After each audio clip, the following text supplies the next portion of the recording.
യോഗിജിയുടെ മണ്ടത്തരങ്ങളുടെ അധ്യായങ്ങളിൽ ഒന്നുകൂടി കഴിഞ്ഞ ദിവസം ബംഗാളിൽ രചിക്കപ്പെട്ടു.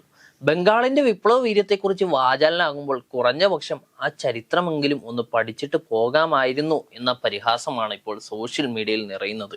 ഉത്തർപ്രദേശ് മുഖ്യമന്ത്രി യോഗി ആദിത്യനാഥിന് പിണഞ്ഞ അബദ്ധം അത്രമേൽ വലുതാണ്. നിങ്ങൾ എനിക്ക് രക്തം തരൂ, ഞാൻ നിങ്ങൾക്ക് സ്വാതന്ത്ര്യം തരാം എന്ന നേതാജി സുഭാഷ് ചന്ദ്രബോസിന്റെ വിഖ്യാതമായിട്ടുള്ള വാക്കുകൾ സ്വാമി വിവേകാനന്ദന്റേതാക്കി മാറ്റിയ യോഗിയുടെ പ്രസംഗം കേട്ട് അന്തം വിട്ടിരിക്കുകയാണ് ബംഗാൾ ജനത. വിപ്ലവ വീര്യവും ആത്മീയതയും ഒരുപോലെ തുടിക്കുന്ന ബംഗാളിന്റെ വികാരമായിട്ടുള്ള രണ്ട് മഹാപുരുഷന്മാരെ പോലും തിരിച്ചറിയാൻ കഴിയാത്തവരാണോ ഈ നാട് ഭരിക്കാൻ വരുന്നത് എന്ന ചോദ്യമാണ് തൃണമൂൽ കോൺഗ്രസ് ഉയർത്തുന്നത്. ഈ വലിയ അബദ്ധത്തെ ബുൾഡോസർ ബുദ്ധി എന്ന് വിശേഷിപ്പിച്ചുകൊണ്ട് തൃണമൂൽ എം പി മഹുവ മൊയ്ത്ര നടത്തിയ പരിഹാസം ഇതിനോടകം തന്നെ വൈറലായി കഴിഞ്ഞു. നേതാജിയെയും വിവേകാനന്ദനെയും തമ്മിൽ മാറിപ്പോകുന്നത് കേവലം ഒരു നാക്കുപിഴയായി മാത്രം കാണാൻ കഴിയില്ല. ബംഗാളിന്റെ പൈതൃകത്തോടും ചരിത്രത്തോടും BJP വെച്ചു പുലർത്തുന്ന അവജ്ഞയുടെയും അജ്ഞതയുടെയും അടയാളമാണിതെന്ന് പലരും ചൂണ്ടിക്കാട്ടുകയാണ്. സുവർണ ബംഗാൾ നിർമ്മിക്കുമെന്ന് പ്രസംഗിക്കുന്നവർക്ക് അവിടുത്തെ മണ്ണിൽ ജന്മമെടുത്ത വിപ്ലവകാരികളെയും ദർശനികളെയും തിരിച്ചറിയാൻ കഴിയുന്നില്ല എന്നത് വലിയൊരു വൈരുദ്ധ്യമാണ്. തൃണമൂൽ നേതാക്കൾ പരിഹസിക്കുന്നത് പോലെ ചരിത്രം തിരുത്തി എഴുതാനുള്ള തിരക്കിനിടയിൽ യഥാർത്ഥ ചരിത്രം മറന്നുപോകുന്ന അവസ്ഥയാണ് ഇവിടെ. മഹുവ മൊയ്ത്രയുടെ വാക്കുകളിൽ പറഞ്ഞാൽ, വസ്തുതകൾ മനസ്സിലാക്കാതെ ബംഗാളിൽ വന്ന് പ്രസംഗിക്കുന്നതിനേക്കാൾ നല്ലത് UPയിലേക്ക് മടങ്ങിപ്പോയി ഫാൻഡ കുടിച്ചിരിക്കുന്നതാണ് യോഗിജിക്ക് നല്ലത്. നേതാജിയുടെ പ്രതിമയിൽ മാലയിടുമ്പോൾ വിവേകാനന്ദന്റെ പേര് വിളിക്കുന്നതും വിവേകാനന്ദന്റെ വാക്കുകളിൽ നേതാജിയുടെ അക്കൗണ്ടിൽ എഴുതുന്നതും BJP നേതാക്കൾക്ക് പതിവാണെന്ന ആക്ഷേപം ഇതോടുകൂടി ശക്തമായിരിക്കുകയാണ്. ചരിത്രത്തെ വളച്ചൊടിക്കാനുള്ള ശ്രമത്തിനിടയിൽ അടിസ്ഥാന കാര്യങ്ങൾ പോലും വിസ്മരിച്ചു പോകുന്നത് രാഷ്ട്രീയപരമായിട്ടുള്ള വലിയൊരു തിരിച്ചടി തന്നെയാണ്. ബംഗാളിന്റെ മക്കളെ ഒറ്റ വാചകം കൊണ്ട് അപമാനിച്ച യോഗി ആദിത്യനാഥ് ഇപ്പോൾ സോഷ്യൽ മീഡിയയിൽ ട്രോളന്മാർക്ക് മികച്ചൊരു ചാകര ഒരുക്കിയിരിക്കുകയാണ്.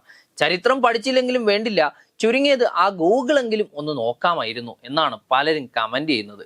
അറിവില്ലായ്മയും അഹങ്കാരവും ഒത്തുചേരുമ്പോഴുള്ള ഈ അപകടമാണ് ഈ പ്രസംഗത്തിലൂടെ പുറത്തു വന്നതെന്ന് തൃണമൂൽ വിമർശിക്കുകയാണ്. പിന്നീട് വിവേകാനന്ദനും നേതാജിയും വ്യത്യസ്ത മേഖലകളിൽ മുദ്ര പതിപ്പിച്ചവരാണെങ്കിലും ബംഗാളിന്റെ അഭിമാനങ്ങളാണ്.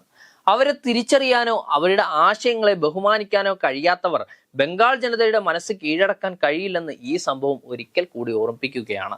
രാഷ്ട്രീയ ലാഭത്തിനായിട്ട് ചരിത്ര പുരുഷന്മാരെ ഉപയോഗിക്കുമ്പോൾ കാണിക്കുന്ന ഈ അശ്രദ്ധ BJPക്ക് വരും ദിവസങ്ങളിൽ വലിയ തലവേദനയാകുമെന്ന് ഉറപ്പാണ്.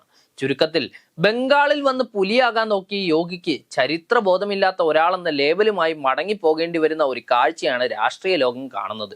നേതാജിയുടെ INAയും വിവേകാനന്ദന്റെ പ്രബോധനങ്ങളും തമ്മിലുള്ള വ്യത്യാസം പോലും തിരിച്ചറിയാനാകാത്തവർ വിപ്ലവ വീര്യത്തെക്കുറിച്ച് പ്രസംഗിക്കുന്നത് സത്യത്തിൽ കൊരങ്ങന്റെ കയ്യിൽ പൂമാല കിട്ടിയ പോലത്തെ അവസ്ഥയാണെന്നാണ് അണികൾക്കിടയിലെ സംസാരം.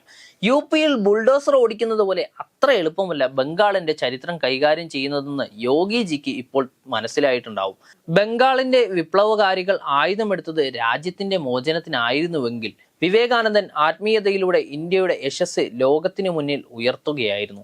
ഈ രണ്ട് ധാരകളും കൂട്ടിക്കുഴിച്ച് പുതിയൊരു അമർ ചിത്രകഥ നിർമ്മിക്കാനുള്ള യോഗിയുടെ ശ്രമം അക്ഷരാർത്ഥത്തിൽ ബൂമറാങ്ങായി യോഗിയുടെ തലയ്ക്ക് തന്നെ വീണിരിക്കുകയാണ്. BJPയുടെ ദേശീയ നേതാക്കൾ പലപ്പോഴും ഇത്തരം അബദ്ധങ്ങളിൽ ചെന്ന് ചാടാറുണ്ടെങ്കിലും UP മുഖ്യമന്ത്രി തന്നെ ഇത്തരം ഒരു പൊട്ടത്തരം പറഞ്ഞത് പാർട്ടിക്ക് വലിയ നാണക്കേടായി. വിവേകാനന്ദൻ തോക്കെടുത്തു എന്ന് പറയാത്തത് ഭാഗ്യം എന്നാണ് സോഷ്യൽ മീഡിയയിലെ ഇപ്പോഴത്തെ മറ്റൊരു പരിഹാസം. രാഷ്ട്രീയ പ്രസംഗങ്ങൾ വോട്ടാക്കി മാറ്റാൻ ശ്രമിക്കുമ്പോൾ പുലർത്തേണ്ട സാമാന്യ മര്യാദ പോലും ഇവിടെ ലംഘിക്കപ്പെട്ടിരിക്കുകയാണ്. വരും ദിവസങ്ങളിൽ ഈ വിഷയം ബംഗാളിലെ തിരഞ്ഞെടുപ്പ് ഗോതയിൽ തൃണമൂൽ വലിയ ആയുധമാക്കുമെന്ന് ഉറപ്പാണ്.